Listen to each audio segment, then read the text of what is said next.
Hello दोस्तों, आपके अपने चैनल एसजी नॉवल वर्ल्ड में आप सबका स्वागत है। ऐसे ही रोचक स्टोरी के लिए चैनल को सब्सक्राइब जरूर कर लीजिए। आइए अब एपिसोड कंटिन्यू करते हैं। Episode 106, please I can't handle this pain. अब आगे। अगली सुबह आहार्य और इत्ती का रूम। खिड़की से आ रही सूरज की रोशनी से इत्ती इरिटेट होते हुए अपनी आंखें खोलती है। वो बेड की दूसरी साइड देखती है जो खाली था। इत्ती अंगड़ाई लेते हुए बेड पर बैठ जाती है। वो खुद को देखती है, उसने आहार्य की कल रात वाली टी शर्ट पहनी थी जो कि उसे बहुत ज्यादा लूज थी। उसके दिमाग में कुछ आता है और वो जल्दी से बेड से उठकर लेफ्ट साइड वॉल के पास जाती है और एक बटन प्रेस करती है जिससे एक दूर ओपन होता है। आहार्य ने उसे बताया था कि लेफ्ट वॉल से वो जिम में और राइट वॉल से वो डायरेक्ट स्टडी में आ सकती है। वो जिम एरिया काफी ज्यादा बड़ा था। इत्ती देखती है कि आहार्य पुशअप्स कर रहा है। उसने सिर्फ एक ट्रैक पेंट पहना हुआ था। आज तुम इतनी जल्दी कैसे उठ गई? आहार्य अपनी एक्सरसाइज कंटिन्यू करते हुए बोला। इत्ती हैरान हो जाती है क्योंकि आहार्य का फेस दूसरी साइड था और दूर ओपन हुआ तब भी कोई आवाज नहीं आई थी, इसलिए वो धीमे कदमों से अंदर आई थी। आपको कैसे पता कि मैं हूँ? इत्ती उसके ऊपर लेटते हुए बोली। बीसीज आई कैन सेंस, आहार्य तिरछी स्माइल करते हुए बोला। हम औक, इत्ती सुस्ती से उबासी लेते हुए कहती है। आहार्य पुशअप्स कर रहा था और इत्ती उसके ऊपर लेटी थी। ऐसी कौन सी बात थी जिसे बताने के लिए तुम इतना डेस्परेट थी? हाँ, वो आज ऑफिस मत जाओ, मुझे न आज शॉपिंग करने का मन कर रहा, इत्ती आलस से बोली। बट तुम्हें तो पसंद नहीं है न शॉपिंग? हाँ, बट आज मेरा मन कर रहा है कि मैं बहुत सारी शॉपिंग करूं आपके साथ, इत्ती प्यार से बोली। वो अभी ही उठी थी इसलिए उसकी आवाज काफी सेडक्टिव लग रही थी। आहार्य अपने एक्शंस रोकते हुए हल्का सा टिल्ट होता है। इत्ती अचानक से नीचे गिर जाती है लेकिन उसे कोई चोट नहीं लगती क्योंकि नीचे कारपेट था। आहार्य अपने दोनों हाथों को उसके दोनों साइड करता और वापस से अपनी एक्सरसाइज स्टार्ट करता है। वो जब भी डाउन होता उसके होंठ इत्ती के होंठों को छू जाते हैं। पहले तो इत्ती हैरान हो जाती है लेकिन फिर वो मुस्कुराते हुए उसकी नेक पर अपने हाथों को लपेट लेती है और अपने पैरों को उसकी वेस्ट पर। दोनों एक दूसरे को पैशनेट किस कर रहे थे और दोनों की बॉडी एक दूसरे से लिपटी हुई थी, इसलिए वो जब भी डाउन होता तो इत्ती की बैक फ्लो को छू जाती और जब भी अप होता तो इत्ती की बॉडी भी उसके साथ लिफ्ट हो जाती। 15 मिनट बाद इत्ती फ्लो पर लेटी बुरी तरह से हाफ रही थी और आहार्य अपने दोनों हाथों के सपोर्ट से उसके ऊपर झुका हुआ था। वैसे कितनी मस्त राइड थी, मुझे रोज ऐसी राइड एंजॉय करनी है, इत्ती नॉर्मल होते हुए बोली। बट उसके लिए तो जल्दी उठना पड़ेगा। आहार्य की बात पर इत्ती काफी चिढ़ जाती है और वो उसकी चेस्ट पर हाथ रखकर उसे दूर करते हुए बोली। हाँ तो कौन सी बड़ी बात है, देखना कल से मैं रोज 5 बजे उठूंगी। लेट्स सी, बोलकर आहार्य झटके से उसे गोद में उठाते हुए खड़ा हो जाता है। मैं खुद चल लूंगी, वैसे भी आपके बार बार गोद में उठाने से देखो मैं कितनी मोटी हो गई हूँ, अब मैं भी रोज सुबह उठकर जिम करूंगी और एकदम स्लिम बॉडी बनाऊंगी। इतनी बड़ी बड़ी बातें बोलती है जिस पर अमल वो कभी नहीं करने वाली थी। आहार्य उसे नीचे उतार कर रूम में चला जाता है। हैं, सच में उतार दिया, मैंने तो ऐसे ही कहा था, हाउ रूड, इतनी मुंह बनाते हुए बोली और फिर भागते हुए उसके पास जाकर उसकी नेकेड बैक पर एक पंच मारती है।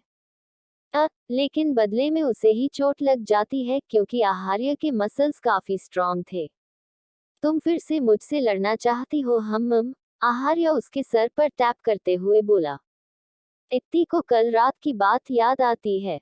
वो घबराते हुए जल्दी से बाथरूम में भागते हुए बोली, आपको शर्म नहीं आती डोमेस्टिक वायलेंस करते हुए? और जल्दी से बाथरूम का दूर बंद कर देता है। उसकी हरकत पर आहार्य की हंसी आ जाती है। डोमेस्टिक वायलेंस तो तुम करती हो अपने बेचारे पति पर, आहार्य थोड़ी तेज आवाज में बोला जिसे इत्ती बाथरूम में आराम से सुन सकती थी। कुछ देर बाद सब लोग डाइनिंग टेबल पर बैठे थे सिवाय आदेश के। आपका अडॉप्टेड बेटा कहाँ है? अचानक ही आहार्य मोहिनी जी से पूछता है। सब हैरान हो जाते हैं क्योंकि आहार्य कभी किसी के पेरोनल मैटर में इन्वॉल्व नहीं होता था। अडॉप्टेड वर्ड सुनकर मोहिनी जी की पकड़ स्पून पर कस जाती है। इतनी लंबी ट्रैवलिंग की वजह से वो थक गया था, इसलिए रेस्ट कर रहा है। मोहिनी जी अपनी प्लेट को घूरते हुए बोली। इधर इत्ती, मोनी और मानसी बार बार आकाश को देख रहे थे जिसका मूड कुछ ऑफ था और वो शांति से अपना ब्रेकफास्ट कर रहा था। आहार्य हमेशा इत्ती के हर एक्शन को नोटिस करता था। वो एक नज़र उसकी प्लेट को देखता है जो अभी भी वैसी ही थी जैसे उसने सर्व की थी। वो एक टोस्ट का पीस उसके मुंह में डालते हुए बोला, जो तुम पूरा दिन करती हो उसके लिए तुम्हें एनर्जी चाहिए होगी न, वो इसी से आएगी। ऐसा बोल वो उसे एक स्माइल पास करता है। टोस्ट के पीस की वजह से उसका मुंह फूल गया था। वो उसे खाते हुए आहार्य को घूरने लगती है। उसे पता था आहार्य का मतलब उसकी शैतानियों से था। सबने नोटिस किया था कि इत्ती के आने के बाद आहार्य में काफी सारे चेंजेस आए थे, वरना पहले को ब्रेकफास्ट के बाद ऑफिस एंड रात में देर से घर आता था। इनफैक्ट वो मोस्टली आउट ऑफ कंट्री ही रहता था। इधर परसों रात से मानव अपने रूम में ही था। रोहित, अब मुझे उसकी फिक्र हो रही है, मैंने बहुत स्पेस दे लिया उसे, but no it's enough, Bhavesh ji tensed voice में बोले। यस अंकल, मैं अभी उससे बात करता हूँ, बोलकर रोहित वहां से चला जाता है। रोहित मानव के रूम में आता है। रूम की लाइट्स ऑफ थी और कर्टन्स एंड विंडोज भी बंद थी, जिस वजह से रूम में काफी ज्यादा अंधेरा था। रोहित लाइट्स ऑन करता है जिससे रूम में उजाला हो जाता है। उसकी नजर बेड पर जाती है जहां मानव पेट के बल लेटा हुआ था, उसकी आंखें बंद थी। मानव, रोहित उसे पुकारते हुए उसके करीब जाता है। मानव अपनी आंखें खोलता है, उसकी आंखें सुर्ख लाल थी जैसे उनमें खून जमा हो। उसकी लाल आंखों को देखकर रोहित भी कुछ पल घबरा जाता है। मानव, ये क्या हाल बना रखा है तुमने अपना? रोहित उसके करीब बैठते हुए बोला। अपने दोस्त को इस हाल में देखकर तकलीफ तो उसे भी हो रही थी। तुम्हारा उससे कोई लेना देना नहीं है, अकेला छोड़ दो मुझ, मानव भारी आवाज में बोला। मानव देखो, आई सेड आउट, इस बार मानव चिल्लाते हुए बोला। नहीं जाऊंगा, भले ही तुम कितना भी गुस्सा करो, हमने तुम्हें स्पेस संभलने के लिए दिया था, बर्बाद होने के लिए नहीं, रोहित मजबूती से बोला। जिसके लिए मैंने अपने आप को आबाद किया वो अब किसी और की है। अब मैं बर्बाद होऊं या आबाद क्या फर्क पड़ता है? मानव हंसते हुए बोला, लेकिन उसकी आवाज उसके टूटे दिल का हाल बयां कर रही थी। रोहित का दिल भर आता है और वो मानव को हक कर लेता है। रोहित, क्या वो अब मेरी कभी नहीं होगी? तू कुछ कर न यार, मुझे बहुत ज्यादा तकलीफ हो रही है, बहुत दर्द हो रहा है, मुझसे बर्दाश्त नहीं हो रहा है ये सब, तू कुछ कर न यार please, I can't handle this pain. जब भी मैं सोचता हूँ कि वो का किसी और के साथ, मेरा सर दर्द से फटने लगता है, तू प्लीज कुछ कर न यार, मानव तड़पते हुए बोल रहा था, जिससे रोहित की आंखों में आंसू आ जाते हैं। उसने हमेशा मानव को रफ एंड टफ देखा था। वो मुस्कुराता भी तभी था जब वो इत्ती की कोई बात उसे बताता था। उसे एक उम्मीद में जीते देखा था, उम्मीद इत्ती को पाने की, उसे अपनी वाइफ बनाने की उम्मीद। दूर पर खड़े भावेश जी जो एक रफ सोल्जर्स थे, अपने बेटे की ऐसी हालात देखकर उनकी आंखें भी गुलाबी हो जाती है। Episode 107, now the revenge begins. अब आगे। रोहित ने किसी तरह से मानव को समझा दिया था और आज जो इम्पोर्टेंट मीटिंग होने वाली थी उसे अटेंड करने के लिए मना लिया था, क्योंकि उसे पता था मानव ने इस प्रोजेक्ट के लिए कितनी मेहनत की थी। इधर आहार्य और इत्ती की कार एक लग्जूरियस मॉल के बाहर आकर रुकती है। इत्ती ने उसे पहले ही मना लिया था कि वो मॉल खाली न करवाए जैसे उसके भाई और डैड करते थे। पहले तो आहार्य ने उसे साफ साफ इनकार कर दिया था, लेकिन आखिर में इत्ती ने जिद करके उसे मना ही लिया। वाओ, आज तो मैं बहुत सारी शॉपिंग करूंगी, कहकर इत्ती बिना आहार्य का वेट किए कार से बाहर निकल जाती है। आहार्य कार से बाहर आकर उसका हाथ पकड़ते हुए बोला, चलो वापस कार में बैठो, तुम शॉपिंग करने के लायक नहीं हो। है लायक नहीं हूँ से क्या मतलब है? क्या शॉपिंग करने के लिए अलग से क्लासेस लेनी पड़ती है? क्लासेस तो तुम्हें लेनी पड़ेगी, लेकिन योगा क्लासेस, बीसीस, तुम इतनी जल्दी अपने प्रॉमिस को भूल गई? आहार्य 2-3 बार उसके सर पर टैप करते हुए उसे याद दिलाता है। नहीं, मुझे याद है। एंड मैं आपके साथ ही रहूंगी, इधर उधर नहीं जाऊंगी, वैसे भी पैसे तो आपको ही देने हैं। माय एटम, इत्ती उसे आंख मारते हुए बोली। फिर दोनों अंदर चले जाते हैं। वो मॉल काफी हाई क्लास था, ओनली वीवीआईपी फैमाइल्स के लिए, और इसके 4th फ्लोर पर एक लैविश कैफे था जहां बिजनेस मीटिंग्स भी होती थी। इत्ती कल भी इस मॉल में आई थी, इसलिए उसे पता था उसे कहाँ जाना है। वो आहार्य का हाथ पकड़ते हुए उसे लिफ्ट में ले जाती है और 6th फ्लोर का बटन प्रेस करती है। 6th फ्लोर, वो क्लोथिंग सेक्शन था। इत्ती अपने फेवरेट क्लोथिंग ब्रांड के शोरूम में उसे ले जाते हुए बोली, आपको पता है ये ब्रांड काफी अच्छा है। लेकिन तभी आहार्य का फोन रिंग करता है। नंबर देखते ही आहार्य के फेस पर अजीब एक्सप्रेशंस आ जाते हैं। क्या हम मुझे बिल्कुल पसंद नहीं, कोई मेरी बातों को लाइटली ले, इत्ती आहार्य का फोन छीनते हुए बोली। मैं ध्यान से ही सुन रहा हूँ तुम्हारी बात। मेरा फोन दो, आहार्य सीरियस होते हुए बोला। उसे सीरियस देख इत्ती चुपचाप उसका फोन वापस कर देती है। इट्स इम्पॉर्टेंट, अदरवाइज मैंने कभी तुम्हें अपना फोन यूज करने से मना किया। हम उसके चेहरे की हल्की नाराजगी नोटिस करते हुए आहार्य इस बार सॉफ्टली बोला। और आहार्य ये भी नहीं चाहता था कि इत्ती कुछ भी ओवरथिंक करे, इसलिए भी उसने ये लाइन बोली। इत्ती को भी एहसास होता है कि उसकी बात सही थी, आहार्य ने कभी भी इत्ती को उसका फोन टच करने से मना नहीं किया था। अब इत्ती को बेटर फील हो रहा था, उसके एक्सप्रेशंस भी नॉर्मल थे, जिसे देखकर आहार्य उससे बोला, तुम अंदर जाओ एंड कहीं मत जाना, और इट्स इम्पोर्टेंट। इत्ती हाँ मैं सर हिलाकर शोरूम के अंदर चली जाती है। इत्ती के अंदर जाते ही पिलर के पीछे से एक आदमी बाहर आता है जो कैजुअल आउटफिट में था। आहार्य उसे कुछ ऑर्डर देता है जिससे कि वो आदमी सर झुकाते हुए शोरूम के अंदर चला जाता है। उस आदमी का नाम कामिल था, जिसे आहार्य ने इत्ती के लिए ही क्रिएट किया था, क्योंकि उसे पता था कि इत्ती अपने गार्ड्स को चकमा देने में माहिर है, इसलिए उसने कामिल, जो कि एक कोई इंसान नहीं रोबोट है, उसे क्रिएट किया था, जिसकी खासियत ही यही थी कि वो इनविजिबल ही रहता था, मतलब उसकी प्रेजेंस अनोटिशेबल थी। आहार्य रेस्टिंग एरिया में जाता है और एक नज़र पूरे रूम को देखता है जो खाली था। उसकी उंगलियां तेजी से अपने फोन पर चल रही थी। कुछ सेटिंग्स के बाद उसके फोन में अनदर स्पेस ओपन होता है और वो एक 5 डिजिट नंबर पर कुछ मैसेज करता है।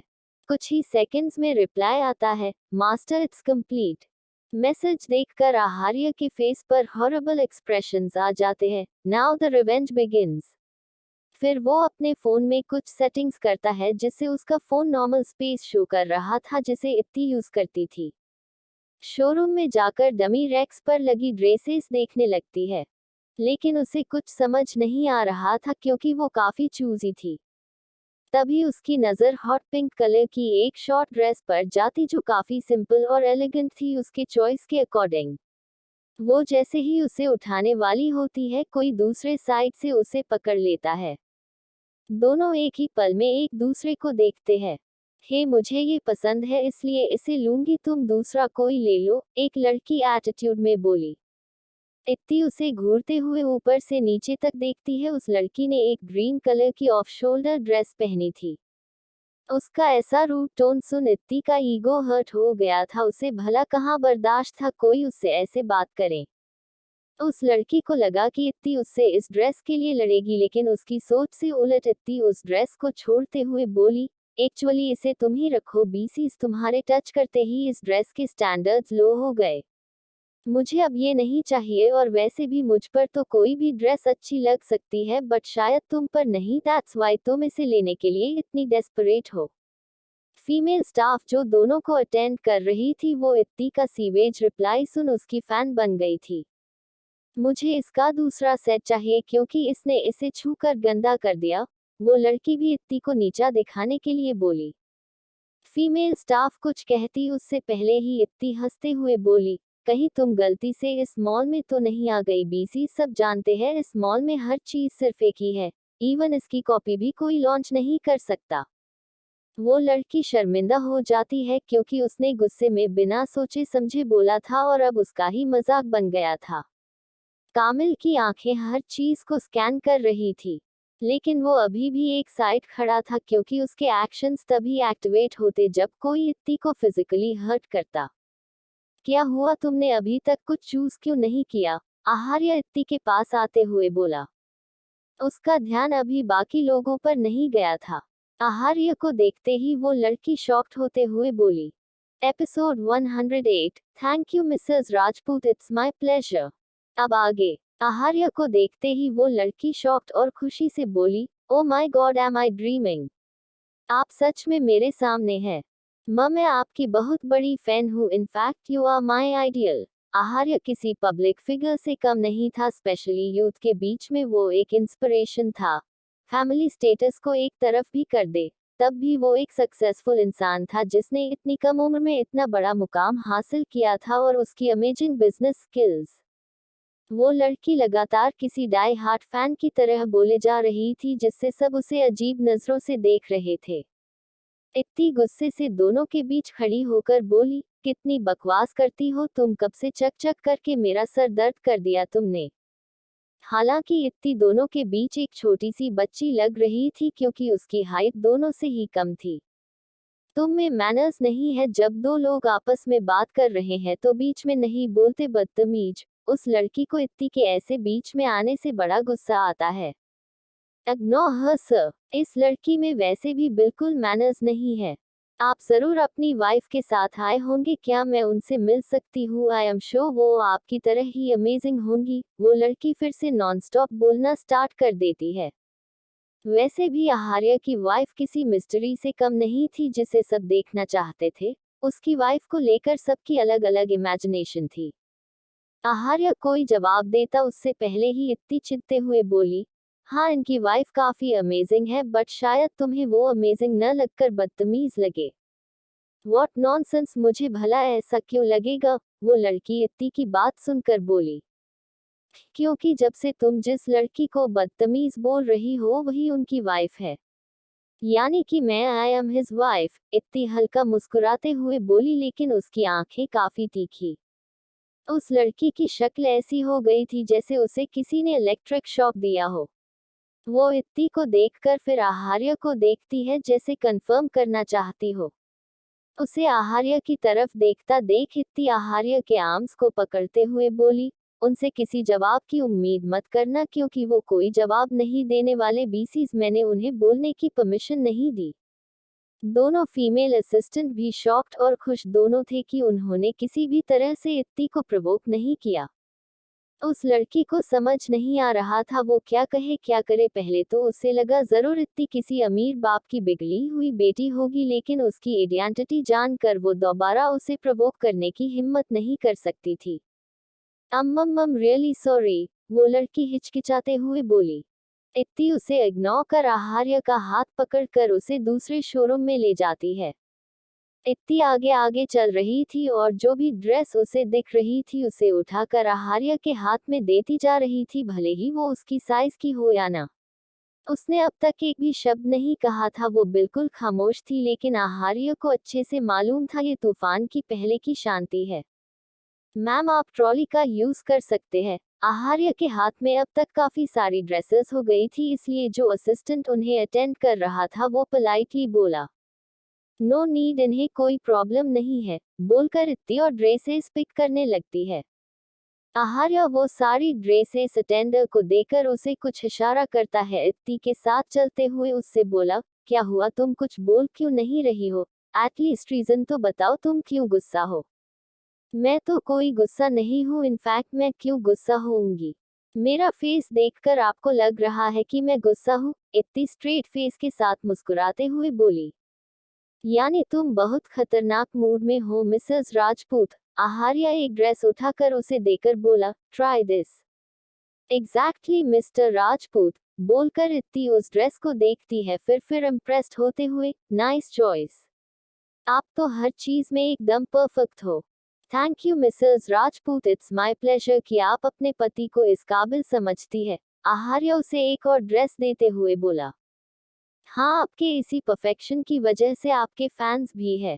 काफी पॉपुलर हो आप, स्पेशली लड़कियों के बीच में। इतना बोलकर वो उसे एक ड्रेस दिखाते हुए उससे पूछती है, हाउ इज दिस? इस ड्रेस में तुम अनकंफर्टेबल रहोगी और इसमें तुम मोटी भी लगोगी। आहार्य एक नजर उस ड्रेस को देखकर बोला। उस शोरूम में सिर्फ वो दोनों ही थे, बाकी सबको आहार्य ने बहुत पहले ही इशारे से बाहर जाने को बोल दिया था, क्योंकि उसे पता था उसकी बीवी अपना गुस्सा ज्यादा देर तक अपने तक नहीं रख सकती। मोटी और मैं नेवर, इतनी गुस्से से बोली। देन ट्राई इट आउट, आहार्य शांति से बोला। इत्ती भी पूरे कॉन्फिडेंस से ट्रायल रूम में जाती है। उसे यकीन था ये ड्रेस उस पर अच्छी लगेगी। कुछ ही मिनट्स में वो बाहर आती है और आहार्य की बात एकदम सही निकली। इत्ती उसकी पैक नेक में काफी अनकंफर्टेबल थी और बार बार उसे इरिटेट हो रही थी, और उसका वेस्ट एरिया उससे काफी ज्यादा चबी लग रहा था और उस ड्रेस में वो अपनी एज से कुछ बड़ी भी लग रही थी।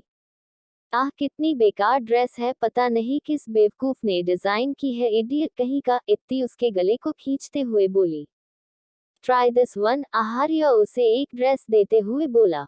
कुछ देर बाद इत्ती उसे चेंज करके बाहर आती है। वो एक मिनी फ्रॉक थी और उसकी बलून स्लीव्स थी।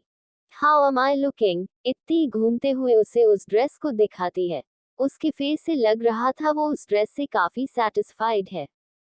लाइक माई चेरी, आहार्य उसे ऊपर से नीचे तक देखते हुए बोला। वैसे इतनी नॉलेज तो शायद किसी लड़की की भी नहीं होगी जितनी आपको है।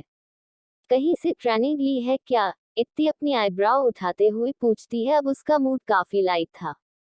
ड्रेसेस की नहीं, लेकिन अपनी वाइफ की बॉडी के हर इंच को एक्सप्लोर किया है मैंने। आहार्य उसे खींचकर अपनी बाहों में भरते हुए बोला। उसकी बात पर इत्ती के गाल एकदम गुलाबी हो जाते हैं। वो उसकी बाहों से निकलते हुए बोली, आप फ्लर्ट करते हुए बिल्कुल अच्छे नहीं लगते। यू मीन जो मैंने अभी कुछ देर पहले कहा? मैं तुम्हें वो करते हुए अच्छा लगता हूँ हम्म। ई इतनी जल्दी से दो ड्रेस आगे करते हुए बोली, विच वन? बोथ।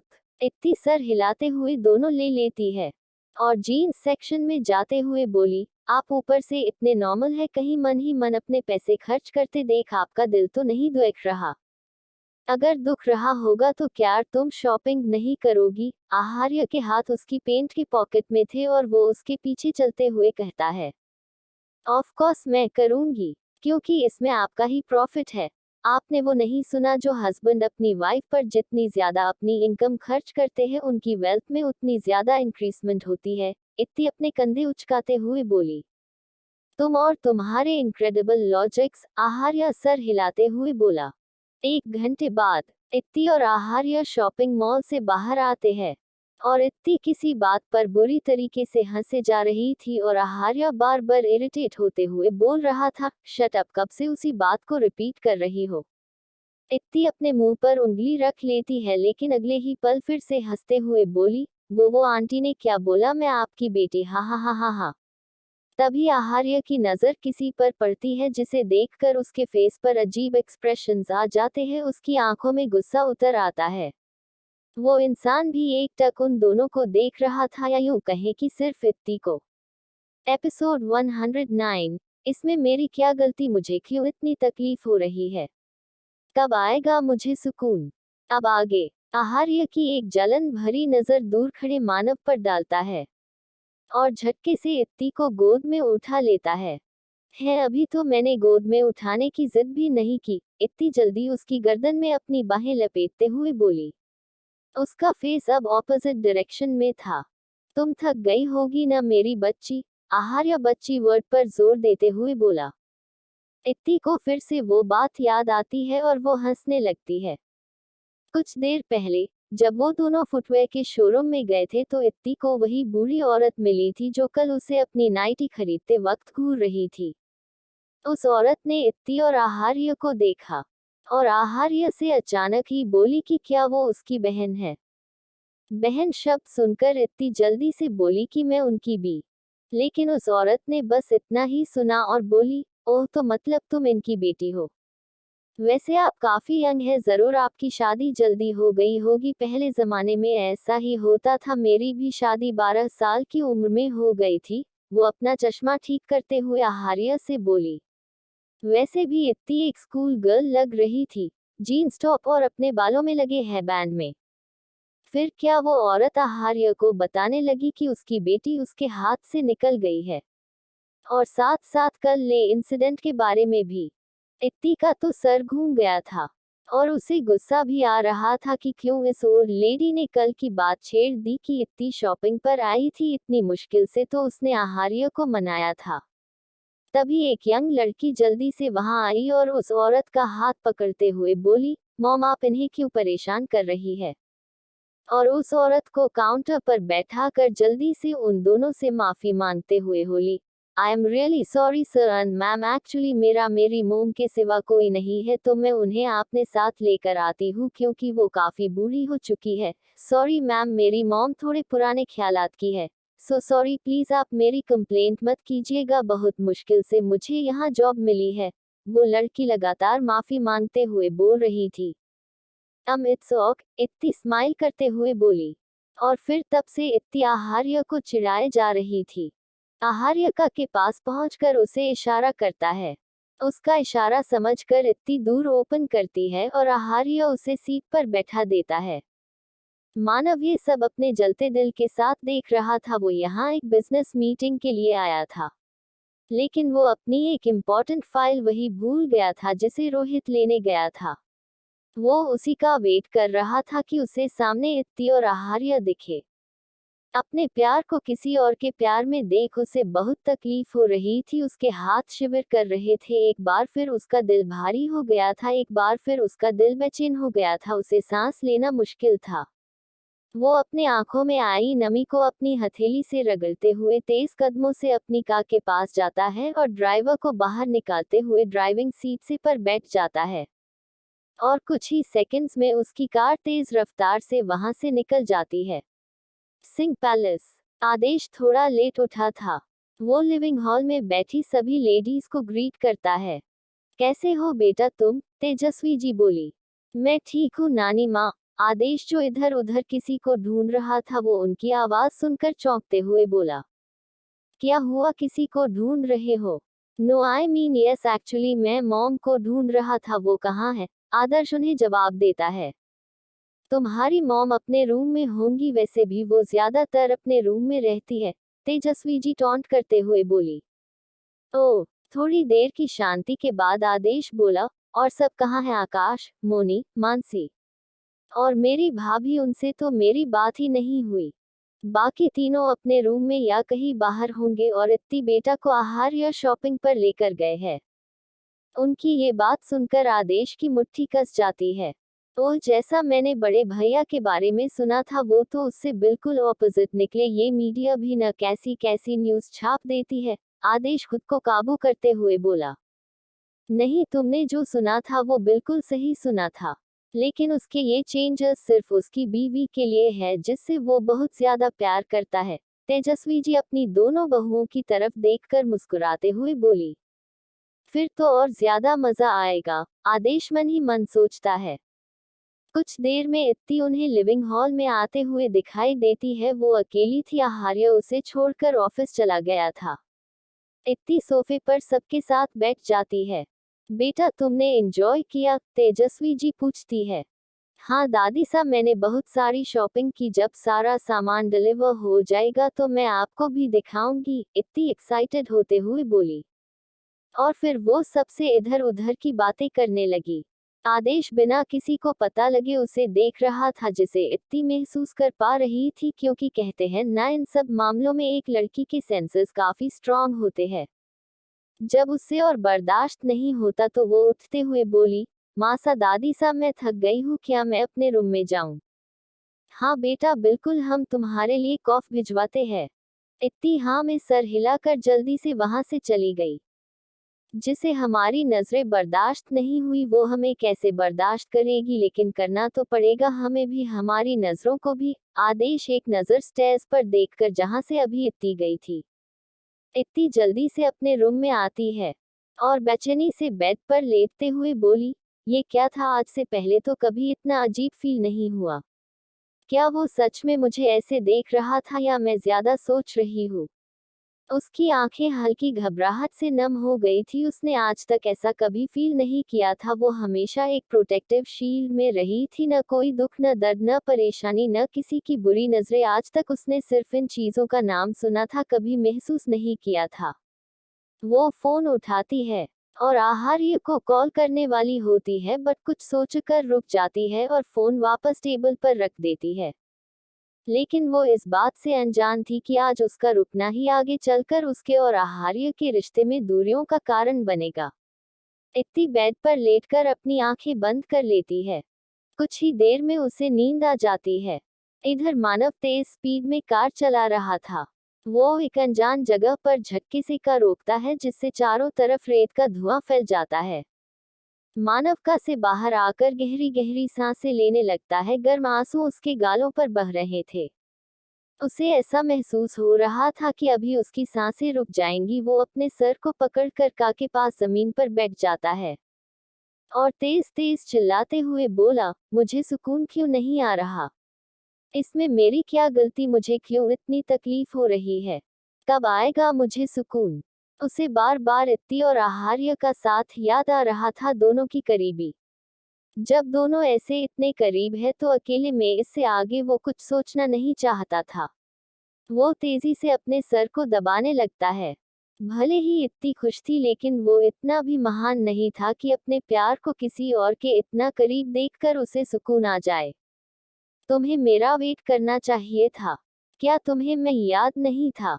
लेकिन मैं तो हर सेकंड तुम्हें याद करता था। पता है तुम्हें, हर पल हर सेकंड मैंने हम दोनों को साथ में इमेजिन किया था, एग्जैक्टली वैसे ही जैसे आज तुम। लेकिन हकीकत मेरे ख्वाबों जैसी थी। बस मेरी जगह चेहरा किसी और का था। उसकी आवाज धीमी और धीमी होती चली जाती है और फिर वो अपने सीने पर हाथ रखते हुए जमीन पर लेट जाता है। उसे अपने दिल में चुभन और दर्द का एहसास हो रहा था। कुछ ही पलों में उसकी आंखें बंद हो जाती है।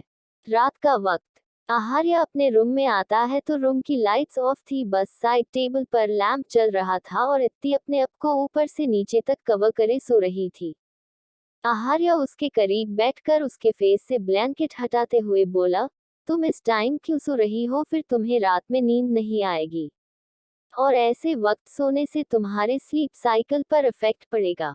अब कोई बंदा सुकून से सो भी नहीं सकता। हर चीज में लेक्चर। नींद आएगी तो इंसान सोएगा ही न। इतनी हल्की नींद में ही चिढ़ते हुए जवाब देती है, बाय द वे मेरे पास तुम्हारे लिए एक गिफ्ट है। आहार्य उसके बिखरे बालों को ठीक करते हुए बोला, हाँ, जब मैं सोकर उठ जाऊं तब दे देना। Till then good night. इतना बोलकर इत्ती उसके वेस्ट को हक कर लेती है।